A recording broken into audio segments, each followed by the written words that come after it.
दुनिया में आज प्रधानमंत्री मोदी, भारत, कद इसका क्या है ये तो सभी जानते हैं, लेकिन इसकी मिसाल के तौर पर एक तस्वीर आपको जरूर देखनी चाहिए, क्योंकि इस वक्त इसी तस्वीर की चर्चा हो रही है। दुनिया के सबसे ताकतवर मुल्क के राष्ट्रपति, जिनसे मिलने के लिए तमाम नेता इंतजार करते हैं, वो प्रधानमंत्री मोदी से हाथ मिलाने के लिए खुद उनके पीछे आए, उन्हें रोककर हाथ मिलाया। ये तस्वीरें जर्मनी की है, जहां G7 की बैठक हो रही है। उसी दौरान बाइडेन पीएम मोदी के पीछे चलकर आए, कंधे पर पीछे से हाथ रखकर अपनी मौजूदगी का एहसास कराया, जिसके बाद दोनों नेताओं ने हाथ मिलाकर एक दूसरे का अभिवादन किया, जो कि तस्वीरें में आप देख सकते हैं। जस्टिन ट्रूडो भी बगल में है और इस खबर के बारे में आपको हम विस्तार से बताएं, लेकिन पहले महाराष्ट्र के सियासी संकट की पेचीदगी समझते हैं। आइए आपको बता दें, दरअसल सुप्रीम कोर्ट ने आज शिंदे गुट को बड़ी राहत दी है। बागी विधायकों के खिलाफ 2 हफ्ते तक कार्रवाई नहीं हो सकेगा। देखिए ये रिपोर्ट।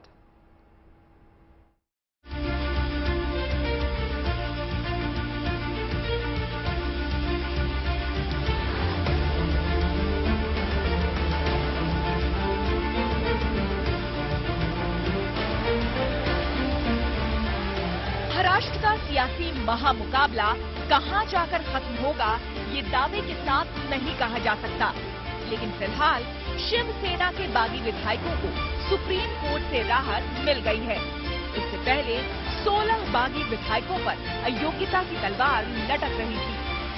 इसके लिए डिप्टी स्पीकर ने उन्हें नोटिस भेजा था, जिसका जवाब 27 जुलाई यानी आज शाम तक देना था, लेकिन उनकी याचिका पर सुनवाई करते हुए सुप्रीम कोर्ट ने 11 जुलाई तक बागी विधायकों के खिलाफ कार्रवाई पर रोक लगा दी है। कोर्ट ने इस बात का जवाब मांगा है कि क्या डिप्टी स्पीकर नरहरि झिरवाल विधायकों की अयोग्यता पर फैसला कर सकते हैं, क्योंकि खुद डिप्टी स्पीकर के खिलाफ अविश्वास का नोटिस पहले ही दिया जा चुका है।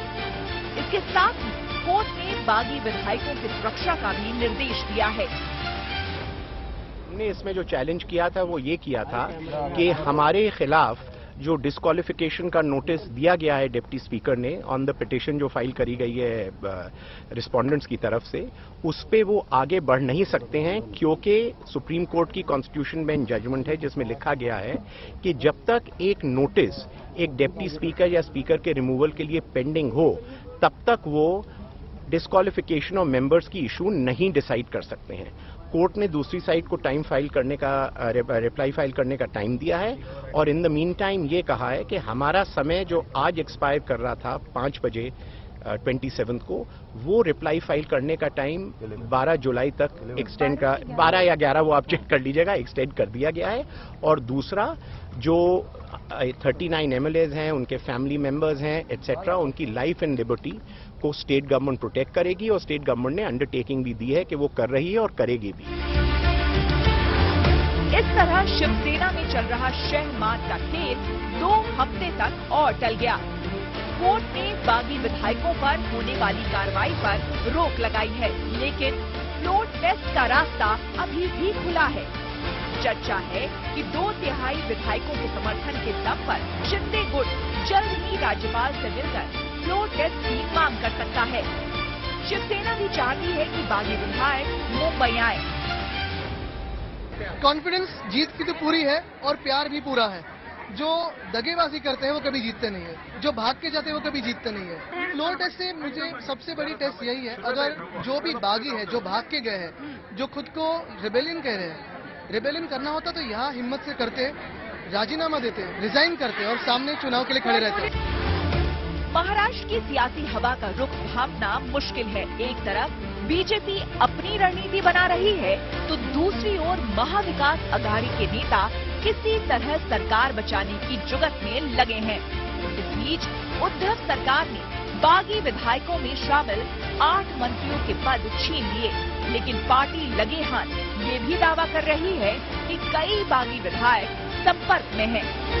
15-16 लोग हमारे संपर्क में हैं। उन्होंने कहा कि जैसे मुंबई में उनका आना होगा साथ में पलटेगी जब वो मुंबई में आएंगे। बिल्कुल, क्योंकि यही बात है कि उनको सेना में रहना है। जो जिसे नहीं रहना है वो गट तो बना नहीं सकते, उनको एक तो डिस्क्वालीफाई होना है या फिर भाजपा में या कहीं जाना है, तो वो उनकी बात हुई। लेकिन जो भी आना चाहते हैं उनके लिए दरवाजे खुले हैं।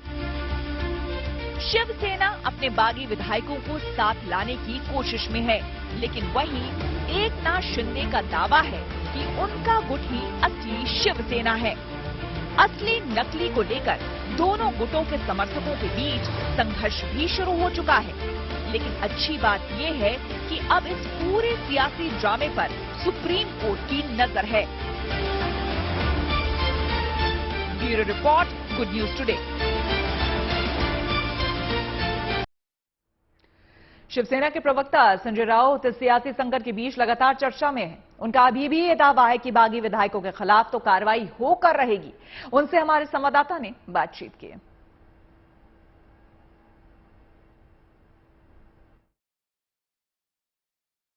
कानून के आप एक बार न्यायालय में जाते हो तो ये चलता रहेगा, तारीख पे तारीख वो चलता रहेगा। ये जो समय मिला है, क्या उसमें आप लोगों की कोशिश रहेगी कि जो बागी एमएलएज हैं उनसे कोई बातचीत की जाए, कोई रणनीति तैयार की जाए? क्योंकि आप लोग जो समय मिला है उसका फायदा उठाने की कोशिश करेंगे, अगर मैं गलत नहीं हूं तो। नहीं, देखो, कोशिश तो जरूर करेंगे। आज भी हमारे संपर्क में लोग हैं वहां से। जब मुंबई में आने की वो कोशिश करेंगे तो उनसे ठीक डायलॉग हो सकता है हमारा। अभी तो 1 सेकंड के लिए, 2 सेकंड के लिए हमें मैसेज मिलता है कि हमको बात करना है, हमको यहां से छुड़ा दो। मुंबई में आएंगे तो यहाँ का माहौल, यहाँ की हवा, यहाँ का पानी, सब कुछ अलग है। मैंने हवा पानी तो अलग है। एक और सुप्रीम कोर्ट ने कहा हुआ है कि 11 तारीख तक जिन एमएलएस को नोटिस गई थी डिस्क्वालीफाई करने के लिए, 16 एमएलएस को, उनको डिस्क्वालीफाई न किया जाए। अच्छी बात है, लेकिन 11 तारीख के बाद तो करना ही पड़ेगा। मौत आज आप टाल सकते हो, कभी ना कभी तो ये क्रिया प्रक्रिया होने वाली है ना। जो 12 एमएलएज है जिसके ऊपर ये तलवार लटकी है डिस्क्वालिफिकेशन की, वो हटेगी नहीं, मैं आपको दावे के साथ कहता हूं। चलिए, बड़ी बात कही आपने। एकनाथ शिंदे के जो वकील हैं, उन्होंने कोर्ट के सामने आज, सुप्रीम कोर्ट के सामने आज उन्होंने दावा किया कि दरअसल वो मुंबई इसके लिए नहीं जा रहे हैं या फिर बॉम्बे हाईकोर्ट इसके लिए नहीं गए क्योंकि उनकी जान को खतरा है। आपने एक बयान दिया हुआ था, उसको भी उन्होंने कहा कि आपने कहा कि 40 लोगों की जो बॉडी है वो वहां से आएगी, तो उस पर क्या कहेंगे आप? देखो, ये तो बहुत हिम्मत वाले लोग हैं। शिवसेना में बगावत कर दी वो लोगों ने और भाग गए, तो डर किस बात की है? अगर आपको समर्थन है, आपके साथ लोग हैं, तो डरने की और भागने की जरूरत नहीं है। बात रही मेरे वक्तव्य की, मेरे वक्तव्य तोड़मोड़ करो उसका सब न्यायालय में बता रहे हैं कि मैंने इतना ही कहा कि जो लोग 40 लोग वहां गए हैं वो सिर्फ शरीर उनका चल रहा है, बाकी तो उनका आत्मा मर गया है। ऐसे मरे हुए लोगों को क्या मुंबई में हम स्वागत करेंगे? वो तो सिर्फ जिंदा लाशें यहां आएगी।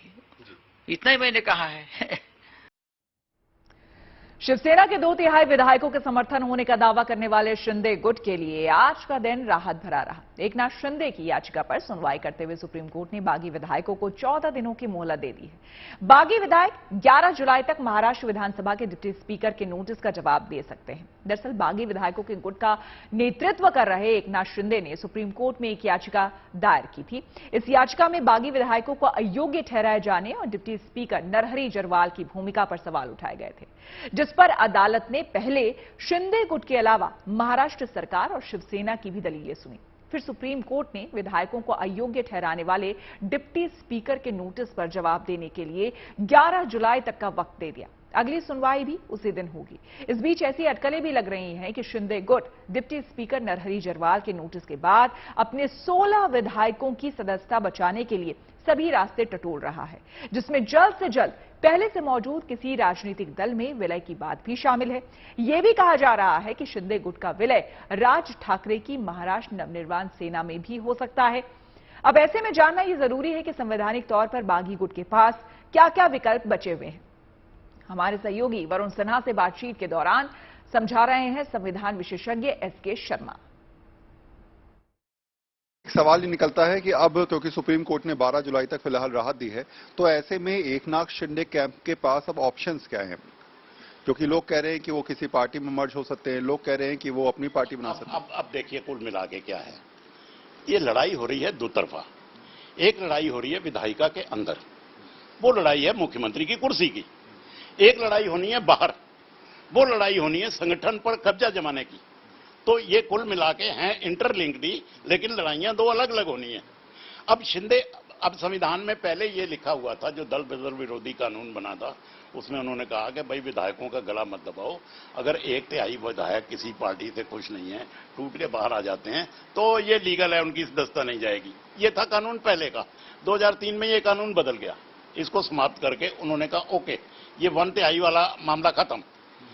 2/3 लोग किसी पार्टी के, मतलब आप पार्टी को बिल्कुल गला भी तो नहीं दबा सकते ना। 2/3 लोग अगर अलग पार्टी बनाना चाह रहे हैं विधायी दल के, तो अगर वो 2/3 हैं संख्या में, वो अगर टूट के बाहर आ जाते हैं, अपना अलग दल बनाते हैं और फिर दल बना के स्पीकर से कह देते हैं भाई हमने अलग पार्टी बना ली है, स्पीकर उसको कह देते हैं कि हाँ जी ये 2/3 बहुमत हैं और इस तरफ हैं, तो वो अपने दल को किसी और पार्टी में मर्ज कर सकते हैं। ठीक है ना। अब शिंदे के पास लगता है 2/3 हैं, जो अखबारों की रिपोर्ट है, मुझे नहीं पता। तो 2/3 अगर वोट हैं तो वो एक सॉलिड दावेदार तो हो गया। अब अगर उसको मान्यता मिलती है तो वो क्या चाहेगा? वो चाहेगा संगठन पर कब्जा करना, कि भाई शिवसेना मेरी हो जाए, 2/3 लोग मेरे पास हैं।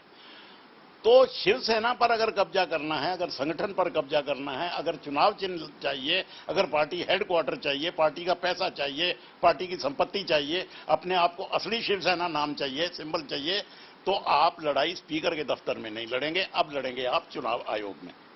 उनसे जाके कहेंगे कि साहब ये हमें आप मान्यता दो, हम असली शिवसेना है, ये फ्रॉड है, हमारे पास देखो 2/3 बहुमत है, ये हमें स्पीकर ने मान्यता भी दे रखी है और मैंने इसको फलानी पार्टी में मर्ज कर लिया है, चाहे वो राज ठाकरे वाली में करें या बीजेपी में करें, और हम विधिवत रूप से अलग पार्टी बन गए, इसलिए हम शिवसेना है, हमें ये दफ्तर दो, हमें पैसे दो, हमें इनका अकाउंट दो और हमें ये चुनाव चिन्ह दो। यानी अभी लड़ाई बहुत लंबी लड़नी है। नहीं, ये लड़ाई अभी लंबी हो सकती है, ये लड़ाई अभी लंबी हो सकती है, क्योंकि जब तक, मैंने आपसे कहा ना, लड़ाई सिर्फ बहुमत साबित करने की नहीं है, लड़ाई तो आगे भी होनी है ना। लड़ाई संगठन पर कब्जा करने की भी तो होगी, शिवसेना किसकी होगी? ये लड़ाई, लेकिन ये लड़ाई सदन के भीतर नहीं होगी। सदन के भीतर लड़ाई सिर्फ मुख्यमंत्री की कुर्सी तक है। ये लड़ाई होगी सदन से बाहर चुनाव आयोग में। चुनाव आयोग में दोनों पार्टियां, उधर की शिवसेना, इधर की शिवसेना ए, शिवसेना बी, दोनों अपना अपना दावे ठोकेंगे, अपने अपने सबूत पेश करेंगे, जैसे कचहरियों में होता है। वो कहेंगे साहब मेरे साथ इतने विधायक हैं, इतने लोग हैं, हमने ये किया, ये हमारा संविधान है, फलाना है। और बाद में फिर शिवसेना, वो इलेक्शन कमीशन तय करेगा कि भाई उनकी, अमूमन तौर पर इलेक्शन कमीशन ऐसे में क्या करता है कि वो सिंबल ही फ्रीज कर देता है कि भाई चल मैं किसी को भी नहीं देता तुम दोनों में से, जब तक फैसला नहीं होता। तो उतनी, अब फैसला मान लो 1.5 साल 2 साल नहीं हुआ, बीच में उपचुनाव भी होते हैं, तो तब तक वो फ्रीज रहता है। अगर फिर लड़ना है किसी ने तो कोई चुनाव चिन्ह, कोई फावड़ा रख लो, कोई तसला रख लो, जो मर्जी जो अवेलेबल है चुनाव चिन्ह, बाल्टी रख लो, उनमें से वो अलर्ट कर देते हैं। असली लड़ाई होती है उस चुनाव चिन्ह की जो चुनाव चिन्ह पार्टी का बन गया, जिसके बेस पे वोट मिलता है। इसलिए अच्छा, वो पैसा भी है, वो हेडक्वार्टर भी है, पार्टी की संपत्ति भी है, पार्टी के कार्यकर्ता भी हैं। तो लड़ाई वो बाहर वाली है, उसमें स्पीकर या विधानसभा पार्टी नहीं है, उसमें पार्टी है चुनाव आयोग। यानी साफ है कि एकनाथ शिंदे को कई मोर्चों पर अभी लड़ाई लड़नी है। एक तो सत्ता की लड़ाई, जिसको लगातार लड़ने के लिए वो कोर्ट पहुंचे हुए हैं, और दूसरी लड़ाई होगी पार्टी को हासिल करने की, जिसकी कवायद भी लगातार वो पिछले कई दिनों से करते हुए नजर भी आ रहे हैं। इसका मतलब यह है कि अगर शिंदे गुट के पास 2/3 विधायकों का समर्थन है तो वो नया दल बनाकर किसी भी मौजूदा राजनीतिक पार्टी में उसका विलय कर सकता है। ऐसी स्थिति में महज एक विधायक वाले महाराष्ट्र नवनिर्माण सेना यानी कि एमएनएस की भी लॉटरी लग सकती है। राज ठाकरे भी अपनी पार्टी एमएनएस में नई जान फूंकना चाहते हैं। ऐसे में अगर शिंदे गुट उनके साथ आता है तो वो बीजेपी के साथ मिलकर महाराष्ट्र में सरकार बनाते हैं तो उनकी पार्टी को राज्य में नई पहचान मिलेगी। कुछ हफ्ते पहले ही ये रिप्लेसमेंट सर्जरी कराने वाले राज ठाकरे को एकनाथ शिंदे फोन भी कर चुके हैं। जानकारी दे रहे हैं मुंबई से हमारे सहयोगी पारस दामा। एकनाथ शिंदे जब से बागी हुए हैं तब से महाराष्ट्र की सियासत में हर रोज नया पहलू खुल रहा है। लगातार सियासत में समीकरण बदल रहे हैं और एक तरफ एकनाथ शिंदे का पलड़ा और भी भारी होते जा रहा है। वहीं अब ये बात सामने आ रही है, महाराष्ट्र नवनिर्माण सेना के चीफ राज ठाकरे भी अब इसको सपोर्ट कर सकते हैं। ऐसे में सबसे बड़ा सवाल ये है कि क्या राज ठाकरे और एकनाथ शिंदे दोनों एक साथ आ सकते हैं या नहीं। वहीं कल एकनाथ शिंदे ने राज ठाकरे से फोन पर भी बात की थी और उनके हालचाल भी लिए थे। कैमरामैन सचिन सावंत के साथ पारस दामा, गुड न्यूज टुडे। चलिए बढ़ते हैं अगली खबर की ओर। जर्मनी में इस वक्त दुनिया के सबसे ताकतवर और मजबूत अर्थव्यवस्था वाले देशों का जमावड़ा है। वजह यह है कि वहां पर G7 की बैठक हो रही है। दुनिया के बड़े नेताओं के बीच प्रधानमंत्री मोदी भी मौजूद हैं। रूस से लेकर खाद्य सुरक्षा तक तमाम ऐसे मुद्दे हैं जिन पर बातचीत हो रही है। खास बात यह है कि दुनिया के सामने जो चुनौतियां इस वक्त मौजूद हैं उनमें भारत की राय और भारत के रुख की बड़ी अहमियत है। देखिए G7 बैठक के दौरान प्रधानमंत्री मोदी का कैसे स्वागत।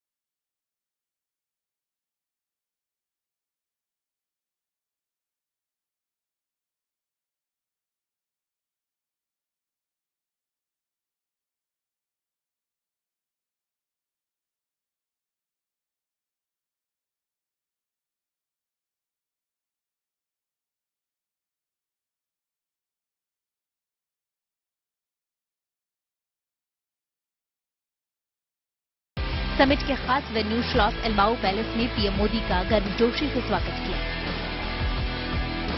आपको बता दें कि ताकतवर मुल्कों की इस बैठक में अमेरिकी राष्ट्रपति जो बाइडेन, ब्रिटिश प्रधानमंत्री बोरिस जॉनसन, फ्रांस के राष्ट्रपति इमैनुअल मैक्रों और कनाडा के प्रधानमंत्री जस्टिन ट्रूडो समेत कई कद्दावर नेता शामिल हुए हैं।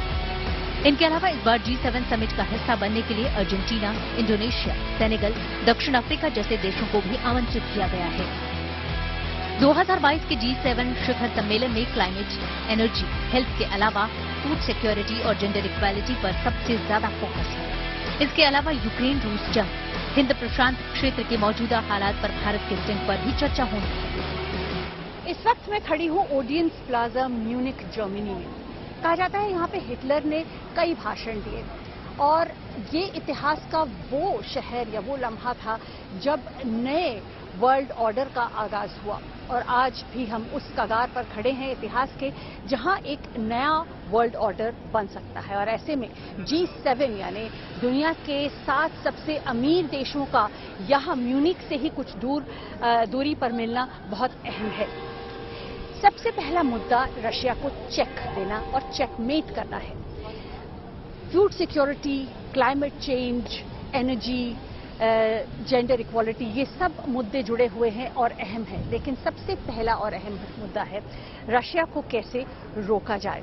और साथ ही दुनिया में कोविड के बाद यूक्रेन ने जो हाहाकार मचाया है इन्फ्लेशन को लेकर, कॉस्ट ऑफ लिविंग को लेकर, फूड सिक्योरिटी को लेकर, उस पर कैसे काबू पाया जा सके। और ऐसे में भारत का यहाँ उन्हें इन्वाइट करना जर्मनी द्वारा बहुत अहम है। भारत ने अपनी एक खास पोजीशन बनाई जिसे बहुत ज्यादा वेस्टर्न कंट्रीज ने पसंद नहीं किया, लेकिन अडिग रहा भारत। एक नए कॉन्सेप्ट यानी डेमोक्रेसी का जो कॉन्सेप्ट है, लोकतंत्र का जो कॉन्सेप्ट वेस्ट में नए वर्ल्ड ऑर्डर के चलते विश्व युद्धों के बाद जो सामने आया, अब दुनिया देख रही है कि शायद वो कारगर नहीं है। और ऐसे में भारत का होना एक अल्टरनेटिव बताना जरूरी है।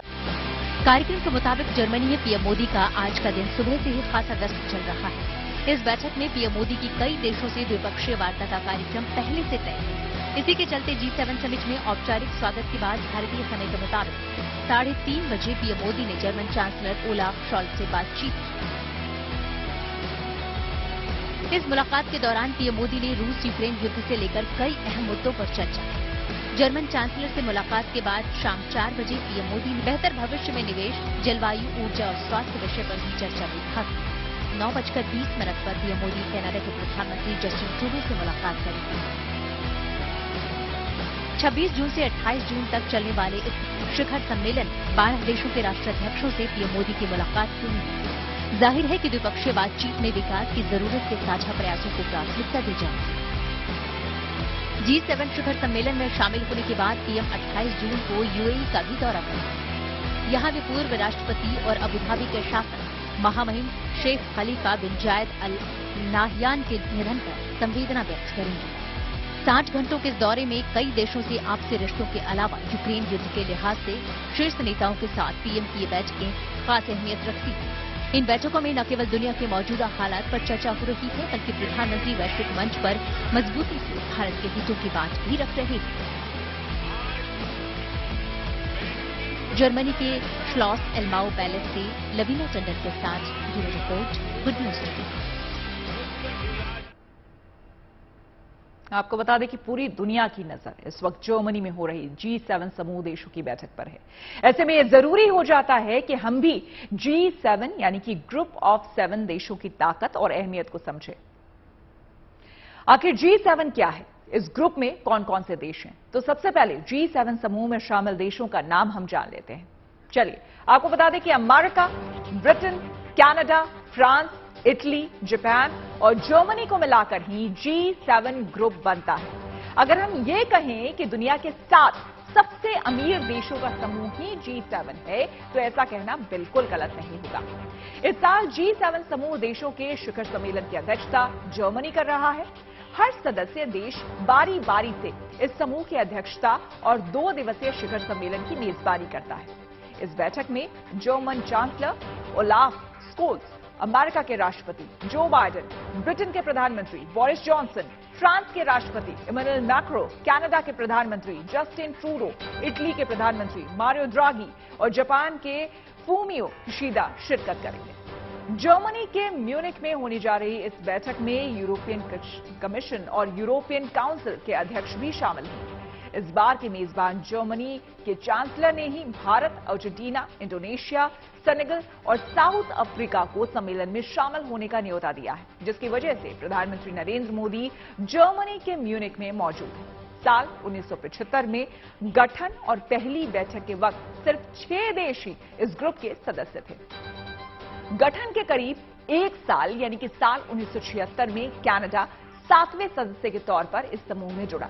इसके ठीक 12 साल बाद 8वें सदस्य के तौर पर रूस को भी मौका मिला, लेकिन साल 2014 में क्रीमिया पर कब्जा के बाद रूस को 7 सबसे अमीर देशों के समूह से बाहर का रास्ता दिखा दिया गया।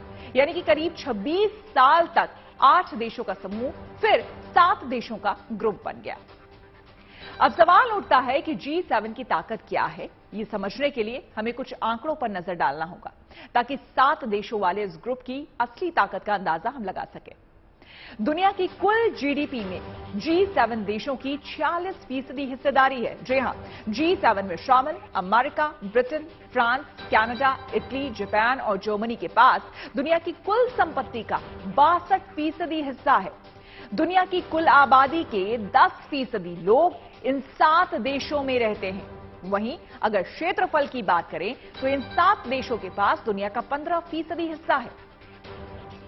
अब तक G7 की बैठकों में ऊर्जा नीति, जलवायु परिवर्तन, HIV/AIDS और वैश्विक सुरक्षा जैसे कई मुद्दों पर चर्चा हो चुकी है। इस बार शिखर सम्मेलन में चर्चा का विषय असमानता के खिलाफ लड़ाई है।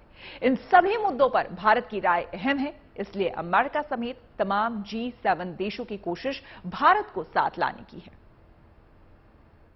भारत एक बड़ा कंट्री है। भारत की इकोनॉमी जो है 5 सबसे लार्जेस्ट कंट्रीज में है। भारत एक डेमोक्रेटिक कंट्री है, इसलिए हमें तो बुलाना इस समिट में बहुत ही इंपॉर्टेंट है। लेकिन इस समिट में एक बड़ी इंटरेस्टिंग बात है, उन्होंने सब बड़े कंट्रीज को नहीं बुलाया, उन्होंने डेमोक्रेटिक कंट्रीज को बुलाया, कंट्रीज को बुलाया जिनके साथ वो समझते हैं कि उनकी कुछ ना कुछ तालमेल बन सकता है। ये लेट मी से यूक्रेन के मुद्दे में, रशिया को तो क्राइमिया के बाहर उन्होंने G7, G8 से बाहर निकाल दिया, चाइना को उन्होंने नहीं बुला। ये चीज हमें याद रखने की बात। तो देखिएगा, ये तो दाव पेच है। उनकी तरफ से कोशिश ये है कि आप रूस और चाइना से जरा हट के उनकी तरफ आए। हमारा क्या है कि हम दोनों के साथ में होना चाहते हैं, दोनों के साथ भागीदारी है। अभी अभी ब्रिक्स समिट हुआ, वहां पर चाइना और रशिया दोनों थे। तो देखिए, हमें अपनी नेशनल इंटरेस्ट को आगे बढ़ाना है, वो अपने इंटरेस्ट को बढ़ाएगा और हमें देखना है कि किस तरह अपने इंटरेस्ट को रखते रखते हम अपना और भी फायदा इसमें आगे करें। ये तो निश्चित बात है। कि भारत अब एक ऐसी शक्ति है दुनिया में कि भारत के बिना आप अगर ग्लोबल मीटिंग वगैरह करें तो उसका कोई खास मायना रखता नहीं है। भारत को आप अंदर बुलाए, उसके बातचीत करें, चाहे माने ना माने, लेकिन उसको अंदर रखें अपने साथ। इससे आपका भी फायदा होगा, भारत का भी निश्चित फायदा होगा। और चलिए अब रुक करते हैं अगली खबर का। इस साल भी असम में बारिश गुड न्यूज नहीं है। तमाम जिलों में लोग बाढ़ से जूझ रहे हैं। जो कुछ बचाया जा सकता है उसे बचाने की लड़ाई चल रही है। अच्छी खबर यह है कि जान माल का कम से कम नुकसान हो, इसके लिए सरकार और प्रशासन ने दिन रात एक कर दिया है। एनडीआरएफ और दूसरी टीमें लगातार काम कर रही हैं। राहत और बचाव में एसडीआरएफ और सेना के जवान भी दिन रात जुटे हुए हैं। असम के मुख्यमंत्री हिमंता बिस्वा शर्मा भी मोर्चे पर मौजूद हैं। सेफ्टी बेल्ट पहनकर हिमंता बिस्वा शर्मा सिलचर में बाढ़ का जायजा लेने खुद पहुंचे, लोगों से मिले और उनकी मदद की। असम में बाढ़ से मचे कोहराम के बीच खाने पीने की कमी होने लगी है। ऐसे में हालात में हेलीकॉप्टर के जरिए मदद की खेप भेजी जा रही है। बाढ़ का भारी प्रकोप झेल रहे सिलचर में सेना के जवानों ने घर घर राहत सामग्री पहुंचाने का जिम्मा उठाया है।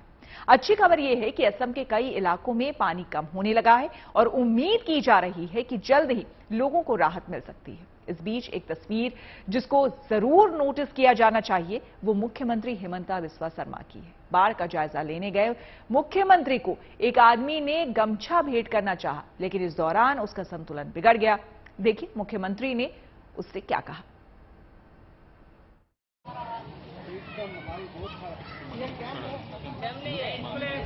रोक लो।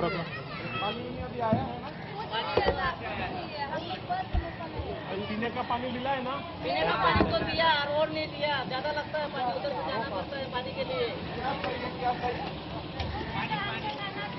अच्छा, चावल वावल नहीं मिला, खाना पीना? ठीक है, मैं व्यवस्था करवा देता हूँ। आप जाओ, आप will be done in 1 year. Okay sir, thank you sir. Big fan sir. I am extremely sorry. No. Thank you, Vita. Silchar Engineering College, Medical College. I'll come sometime and have a cup of tea. Okay, sir. Yeah. Assam में बाढ़ है, लोग परेशान हैं, लेकिन दिल्ली में तस्वीर अलग है। वहां अभी भी बारिश का इंतजार है और ये इंतजार कब खत्म होगा, सभी के जहन में यही सवाल है। तो खुशखबरी है, बादल अब दिल्ली से दूर नहीं हैं। खबर है कि 2-3 दिनों में दिल्ली के आसमान पर बादल डेरा जमा लेंगे।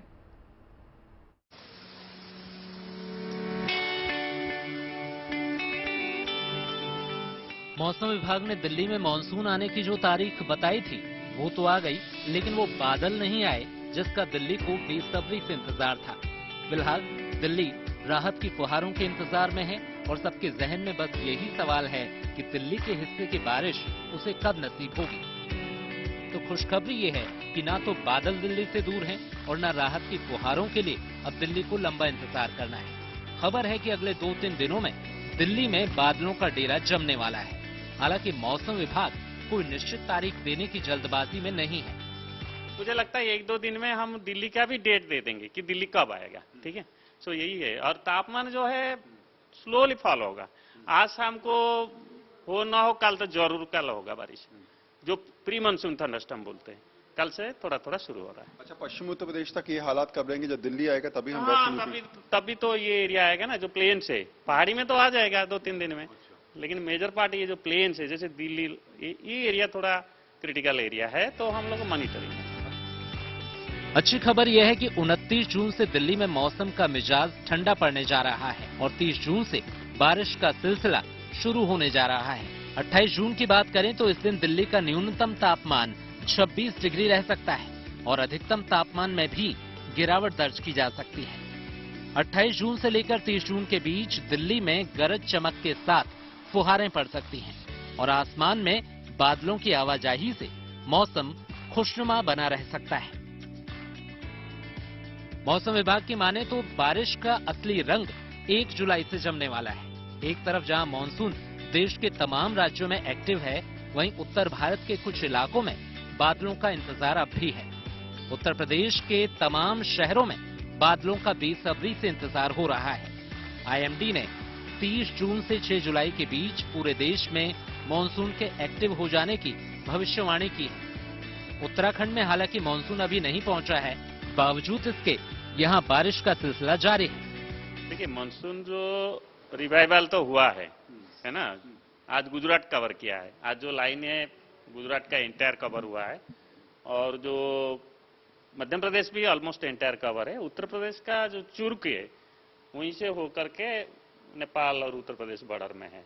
अभी हम लोग दे रहे हैं ये, जैसे जम्मू कश्मीर, हिमाचल प्रदेश, उत्तराखंड, जैसे उत्तर प्रदेश का लखनऊ, बनारस, ये कवर करेगा 2-3 दिन में। मौसम विभाग की सैटेलाइट तस्वीरों में देश में जमे बादलों के जमघट को साफ देखा जा सकता है। मौसम विभाग की माने तो 28 जून को बिहार के कुछ इलाकों में भारी बारिश का अलर्ट है। अगले 2 दिनों के बीच उप हिमालयी पश्चिमी बंगाल में भी भारी से भारी बारिश की संभावना जताई गई है।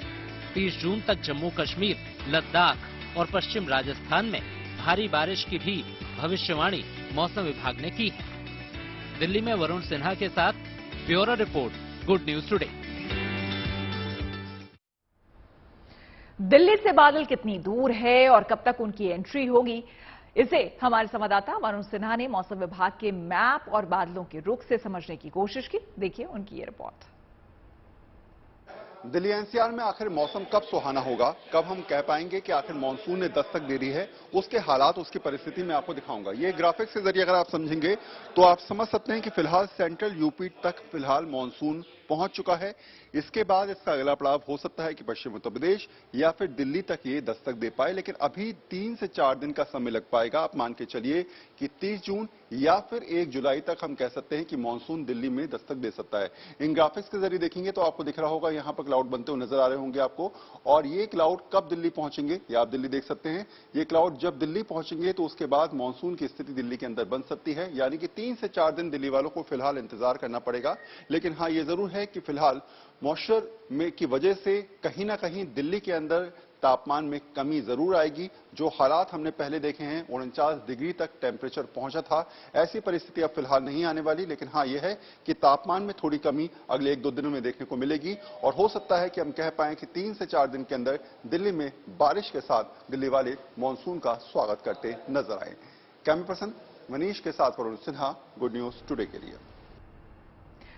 दिल्ली एनसीआर में भले ही मानसून का इंतजार हो रहा है, लेकिन देश के कई राज्यों में बारिश का सिलसिला शुरू हो चुका है। उत्तराखंड के 7 जिलों के लिए तो मौसम विभाग ने बारिश का ऑरेंज अलर्ट जारी किया है। उत्तराखंड की राजधानी देहरादून में इंद्र देवता मेहरबान दिखे। मध्य प्रदेश के खरगोन में भी जब बादल बरसे तो खूब बरसे। इसी तरह गुजरात के राजकोट में जमकर बारिश हुई। कुछ इलाकों में पानी जमा भी हो गया। मौसम विभाग ने राजकोट समेत गुजरात के 15 जिलों में अगले 2 दिन बारिश का अनुमान जताया है। बारिश होने से न सिर्फ गर्मी से लोगों को राहत मिलेगी, बल्कि किसानों के चेहरे भी खिल उठेंगे।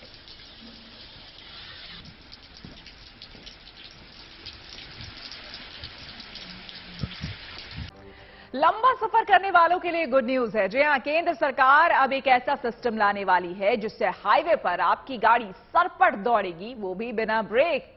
क्या है यह सिस्टम, कैसे काम करेगा, देखिए इस रिपोर्ट में।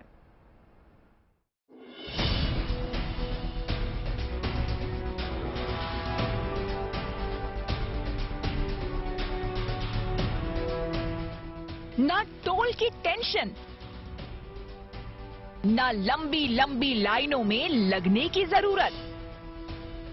हाईवे पर सरपट दौड़ेगी गाड़ियां। देश में एक ऐसा नया कॉन्सेप्ट लाया जा रहा है जिससे हाईवे पर बेफिक्र होकर यात्रा की जा सकती है। और सबसे खास बात यह है कि देश को पहला ऐसा हाईवे मिलने वाला है जिसमें कोई टोल बूथ नहीं होगा।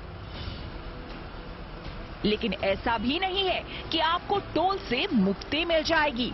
हाँ, लेकिन ये जरूर है कि आपकी यात्रा बिना रोक टोक के ही हो सकती है।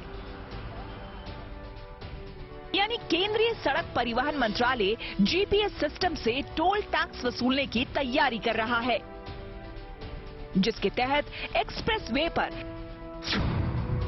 जल्द ही ANPR यानी automatic number plate reader system लागू होगा।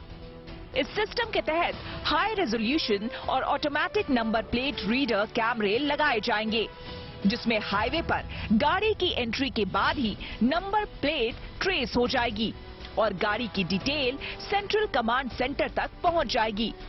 जिस एग्जिट पॉइंट से गाड़ी निकलेगी वहां भी गाड़ी की नंबर प्लेट ट्रेस होगी, जिसके बाद एंट्री और एग्जिट पॉइंट के बीच किलोमीटर के हिसाब से टोल राशि वाहन मालिक के अकाउंट से काट ली जाएगी।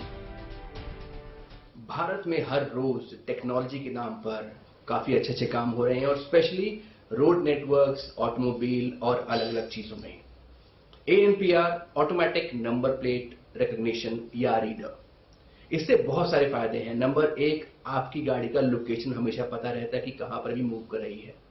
नंबर 2, इसके अंदर इंफ्रारेड टेक्नोलॉजी है, तो आपको टोल स्टेशन पर रुकने की आवश्यकता भी नहीं है, ये ऑटोमेटिक रीड कर लेगा और आपका टोल क्लियर हो जाएगा वहां से। नंबर 3, आपका इलेक्ट्रॉनिक पुलिसिंग, जिसके लिए सरकार आजकल बहुत ज्यादा फोकस है। इलेक्ट्रॉनिक पुलिसिंग में क्या होता है कि आपके सामने पुलिस नहीं है बट फिर भी कैमरा और GPS वगैरह आपको रिकॉग्नाइज कर लेता है कि आपकी ड्राइविंग रैश है, ओवर स्पीडिंग है, लेन में है, सेंसिबल है, कैसी है।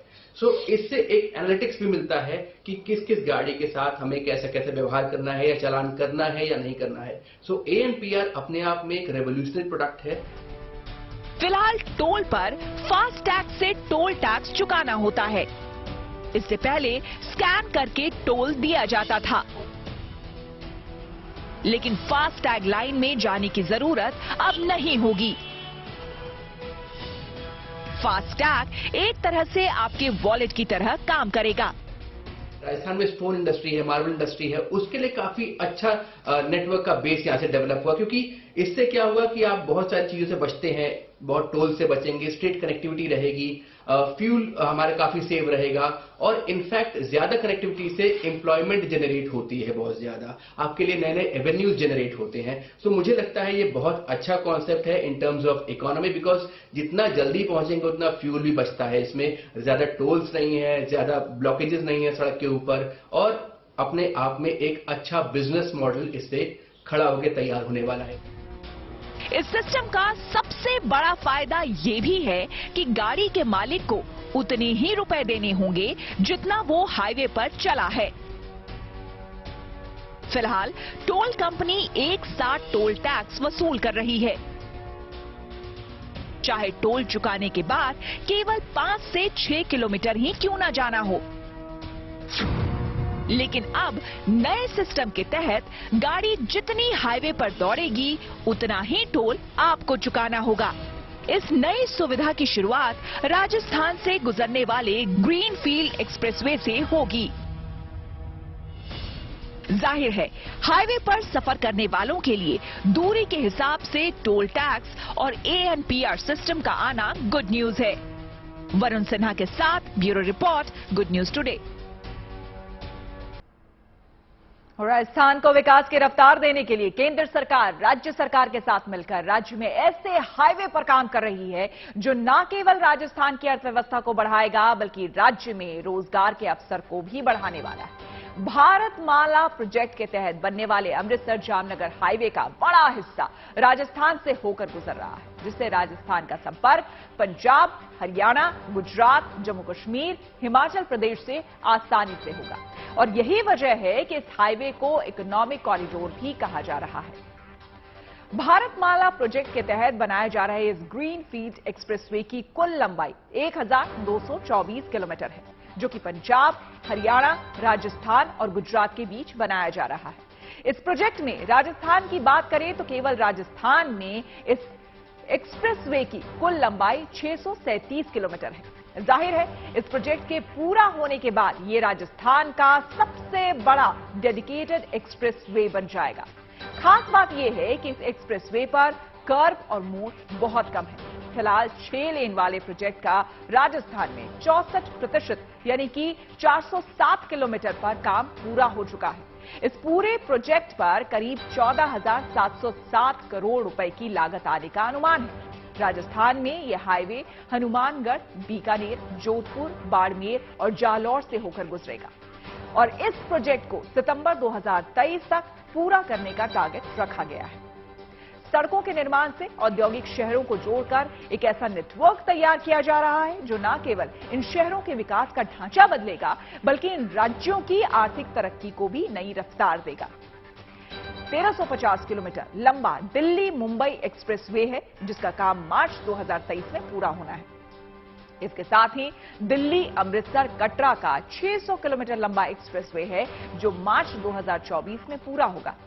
अमृतसर से जामनगर जाने वाले 762 किलोमीटर लंबे एक्सप्रेसवे को पूरा करने का टारगेट मार्च 2023 रखा गया है। इसके अलावा इंदौर से हैदराबाद 713 किलोमीटर, नागपुर से विजयवाड़ा 457 किलोमीटर और हैदराबाद से रायपुर 330 किलोमीटर के एक्सप्रेसवे का काम मार्च 2025 में पूरा होने की उम्मीद है। वहीं 2024 तक 9 हाईवे तैयार करने की योजना है, जिसमें ग्रीनफील्ड नेशनल हाईवे के तहत 9 हाईवे 2025 तक पूरा करने का टारगेट रखा गया है। और अभी राजस्थान में करीब 1 लाख करोड़ रुपए हम लोग और खर्चा कर रहे हैं।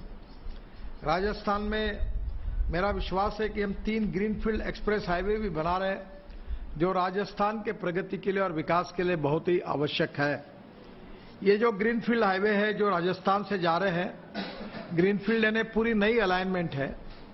ये करीब 33,000 करोड़ रुपए केवल ग्रीनफील्ड एक्सप्रेसवे पे हम राजस्थान पर खर्चा कर रहे हैं, जिसमें सबसे महत्वपूर्ण मार्ग है दिल्ली मुंबई एक्सप्रेसवे, दूसरा अमृतसर जामनगर एक्सप्रेसवे और तीसरा अटल प्रोग्रेस वे चंबल एक्सप्रेसवे। और इसके अलावा जोधपुर में हम लोग करीब 1200 करोड़ की लागत से 9.5 किलोमीटर 4 लेन एलिवेटेड रोड भी बना रहे हैं। ये एशिया का पहला और दुनिया का दूसरा ऐसा एक्सप्रेसवे होगा जिस पर एनिमल ओवरपास बने हैं। एनिमल ओवरपास यानी ऊपर में हमारे जानवर होंगे और नीचे में रोड होगा और टनल जैसा हमने ये इस प्रकार के बनाई, अपने आप में स्टेट ऑफ आर्ट है। ये एक्सप्रेसवे बनाने से 12 लाख टन से भी अधिक स्टील लगेगा, करीब 50 हावड़ा ब्रिज के बराबर ही है। इस एक्सप्रेस में हर साल 32 करोड़ लीटर से अधिक ईंधन की बचत होगी, जो देश के लिए बहुत आवश्यक है। इसमें से 85 करोड़ किलोग्राम कार्बन डाइऑक्साइड का कमी होगी, जो निश्चित रूप से फायदा होगा। 4 करोड़ पेड़ लगाने के बराबर ये काम है। चलिए, अच्छी खबर सच्ची खबर में मेरे साथ फिलहाल इतना ही। देश दुनिया की तमाम पॉजिटिव खबरों के लिए देखते रहिए गुड न्यूज टुडे।